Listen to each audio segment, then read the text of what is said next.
Individual data पे ध्यान दें तो अर्बन सेक्टर, अर्बन जो एरिया है, मेट्रोपॉलिटन सिटीज, वहां डॉक्टर की अवेलेबिलिटी अच्छी है। वहां पर 1200 से 1300 की पॉपुलेशन पे एक डॉक्टर मिल जाएगा। लेकिन गांव में सिचुएशन इतनी खराब है कि वहां पर 4000 5000 की पॉपुलेशन पे एक डॉक्टर है। और उस रिपोर्ट में यह भी मेंशन था कि इंडिया में 27% डेथ सिर्फ और सिर्फ इस वजह से होती है कि उनको डॉक्टर नहीं मिल पाते।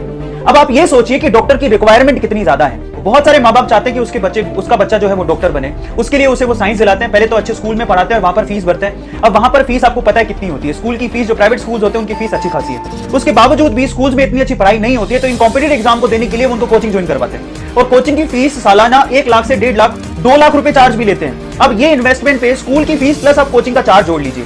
उसके बाद भी साल भर की मेहनत के बाद जब नीट में क्वालिफाई कर पाता है और स्कोर अच्छा नहीं आता, यहां पर फर्क है, कई बच्चों को पता नहीं होगा, नीट में क्वालिफाई करने से आपको गवर्नमेंट सीट नहीं मिलने वाला। वो गवर्नमेंट सीट उन्हीं को मिलती है जो टॉप 10% में आते हैं, मतलब cream.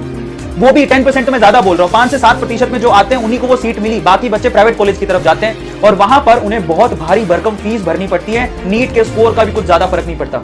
And I was shocked जब मुझे ये मालूम पड़ा कि नीट स्कोर के बावजूद भी ये कॉलेजेस कितना चार्ज करते हैं। जरा सोचिए, इनकी फीस की रेंज है 3 लाख रुपए से लेकर 20 लाख रुपए पर एनम, जहां पर आप गवर्नमेंट कॉलेज में सिर्फ 4 लाख रुपए में 5 साल कंप्लीट एमबीबीएस कर सकते हैं। 4 लाख रुपए 5 साल के कंप्लीट। मैं मैक्सिमम रेंज बता रहा हूं क्योंकि बहुत सारे गवर्नमेंट कॉलेज की फीस भी 80,000 रुपए के पर एनम के करीब है। लेकिन प्राइवेट कॉलेज की फीस तो पर एनम पे शुरू ही 3 लाख रुपए से होती है और वो 20 लाख रुपए तक जाती है।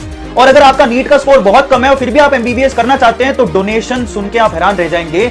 20 से 50 लाख रुपए तक का तो डोनेशन है। उसके बाद आप सीट मिलेगी और उसके बाद आपकी एमबीबीएस की पर एनम की फीस आपको अलग से पे करनी है।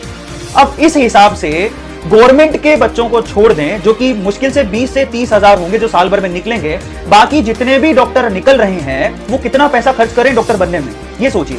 ओवरऑल वो 50 लाख रुपए से लेके 1.5 करोड़ रुपए तक डॉक्टर बनने में पे कर रहे हैं। ये मेरी रिपोर्ट या मैं नहीं कहता हूं, मैंने भी ये सब चीजें देखी हैं। और उसमें भी समस्या ये है कि कितने डॉक्टर हैं जो कि विलेजेस या रूरल एरिया में काम करेंगे। अब वो डिपेंड करेगा कि उन्होंने डॉक्टर बनने के लिए कितना पैसा खर्च किया। रूरल एरिया में हमें डॉक्टर्स की ज्यादा जरूरत है, एक्सपर्ट्स की ज्यादा जरूरत है, हम बात पहले समझ चुके हैं, क्योंकि वहां पर 4000 पे एक डॉक्टर है और ज्यादातर डेथ जो होती है वो रूरल एरिया में ज्यादा हो रही है। अब रूरल एरिया में काम करने जाएगा कौन? जो कि मेडिकल कॉलेजेस में कम इन्वेस्ट करेगा, जिसने कम फीस भरी, जो कम पैसों में डॉक्टर बन गया, उसकी तो इच्छा होगी ना कुछ सेवा करने की, तो वो शायद गांव की तरफ चला जाए। जो ऑलरेडी करोड़ों रुपए खर्च कर रहा है एमबीबीएस करने में, वो कैसे जाएगा? उसको पता है कि मैंने डॉक्टर बनने में 1 करोड़ से ज्यादा रुपया खर्च कर दिया, वो गांव की तरफ सेवा भाव से कैसे जाएगा? सो इस वीडियो के थ्रू मैं सिर्फ इतना कहना चाहता हूं कि ये जो प्राइवेट सेक्टर में बड़ी बड़ी फीस के साथ जो डॉक्टर बनाए जा रहे हैं और ये जो सिनेरियो पैदा हुआ है, उसको बदलने की जरूरत है।